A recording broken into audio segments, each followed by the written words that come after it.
Assalamualaikum warahmatullahi wabarakatuh. Perkenalkan, nama saya Aditya Purnama. NIM saya A1N1200001, jurusan Pendidikan Sejarah. Di sini saya akan melakukan eh, pembelajaran tentang ilmu pengetahuan sosial. Langsung saja, ilmu pengetahuan sosial pada jenjang sekolah menengah pertama. IPS atau ilmu pengetahuan sosial adalah penyederhanaan atau adaptasi dari disiplin ilmu-ilmu sosial dan humaniora serta kegiatan dasar manusia yang diorganisasikan dan disajikan secara ilmiah dan pedagogik atau psikologis untuk tujuan pendidikan. Interaksi di dalam ilmu pengetahuan sosial terdapat dua pokok besar, yaitu interaksi dan juga lembaga sosial. Yang dimana interaksi sosial adalah hubungan-hubungan antara orang atau perorangan, antara kelompok manusia maupun antara orang perorangan dan kelompok manusia. Dalam interaksi sosial, hubungan yang terjadi harus dilakukan secara timbal balik oleh kedua pihak. Artinya kedua pihak saling merespon. Dalam interaksi sosial terdapat 4 faktor, yaitu faktor yang pertama, faktor imitasi, adalah proses seseorang mencontoh orang lain atau kelompok. Yang kedua, faktor sugesti, merupakan pengaruh yang dapat menggerakkan hati. Yang ketiga, faktor identifikasi, merupakan kecenderungan dalam diri untuk menjadi orang lain. Dan yang keempat adalah faktor simpati, adalah kemampuan untuk merasakan diri seolah merasakan apa yang dialami oleh orang lain. Selanjutnya, di sini adalah ada bentuk-bentuk interaksi sosial. Bentuk-bentuk interaksi sosial itu terbagi menjadi dua, yaitu proses asosiatif dan juga proses disosiatif. Yang pertama, proses asosiatif terbagi lagi menjadi 3 bagian, yaitu yang pertama kerjasama. Kerjasama di sini dimaksudkan sebagai suatu usaha bersama antara orang perorangan atau kelompok manusia untuk mencapai suatu tujuan bersama. Salah satu contohnya adalah gotong royong untuk membangun sebuah jembatan.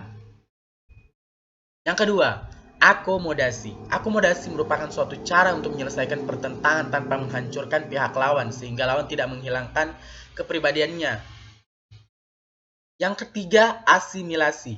Asimilasi di sini merupakan cara-cara bersikap dan bertingkah laku dalam menghadapi perbedaan untuk mencapai kesatuan dalam pikiran dan juga tindakan. Yang dimana di sini terdapat sikap toleransi dan juga menghargai orang lain. Ya, kita kepada poin kedua, yaitu proses disosiatif. Proses disosiatif terbagi lagi menjadi 3. Itu yang pertama, kompetensi. Kompetensi di sini adalah suatu proses individu atau kelompok bersaing untuk mencari keuntungan melalui bidang-bidang kehidupan. Contohnya, gelar juara, kesuksesan, dan juga menggapai sebuah piala. Untuk mendapatkannya, mereka harus bersaing. Yang kedua, ada kontravensi. Kontravensi adalah sikap mental yang tersembunyi terhadap orang lain atau terhadap unsur-unsur kebudayaan suatu golongan tertentu. Kontravensi ini ditandai oleh gejala-gejala adanya ketidakpastian mengenai diri seseorang. Yang ketiga adalah konflik. Konflik atau pertentangan adalah suatu proses di mana individu atau kelompok berusaha memenuhi tujuannya dengan jalan menentang pihak atau pihak lawan yang disertai dengan ancaman dan juga kekerasan.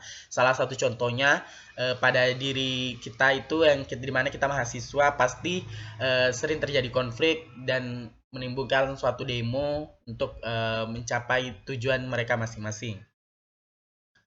Di sini selanjutnya ada pengaruh interaksi sosial terhadap lembaga sosial.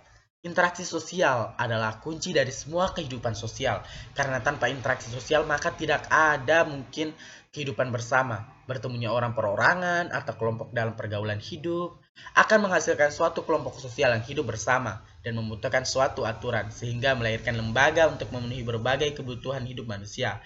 Suatu lembaga terbentuk akibat dari berbagai aktivitas manusia dan memenuhi kebutuhan manusia melalui interaksi sosial. Kita menuju kepada poin besarnya, yaitu lembaga sosial. Lembaga sosial merupakan himpunan norma-norma yang berhubungan dengan kebutuhan pokok dalam masyarakat. Terbentuknya lembaga sosial berawal dari kebutuhan masyarakat dan keteraturan kehidupan bersama. Lembaga sosial terbentuk dari norma-norma yang dianggap penting dalam hidup bermasyarakat. Terbentuknya lembaga sosial berawal dari individu sebagai makhluk sosial tidak mampu untuk hidup sendiri, mereka saling membutuhkan, sehingga timbul aturan-aturan yang disebut dengan norma kemasyarakatan. Pada dasarnya manusia tidak mampu hidup sendiri. Oke? Dan selanjutnya ke jenis-jenis lembaga sosial. Jenis-jenis lembaga sosial ada 5, yaitu lembaga keluarga, ada lembaga agama, ada lembaga ekonomi, dan juga ada lembaga pendidikan, serta lembaga politik. Oke, itulah materi dari ilmu pengetahuan sosial untuk jenjang sekolah menengah pertama dari saya Aditya Purnama. Bila ada kekurangan kata mohon dimaafkan. Wabillahi taufiq wa hidayah. Wassalamualaikum warahmatullahi wabarakatuh.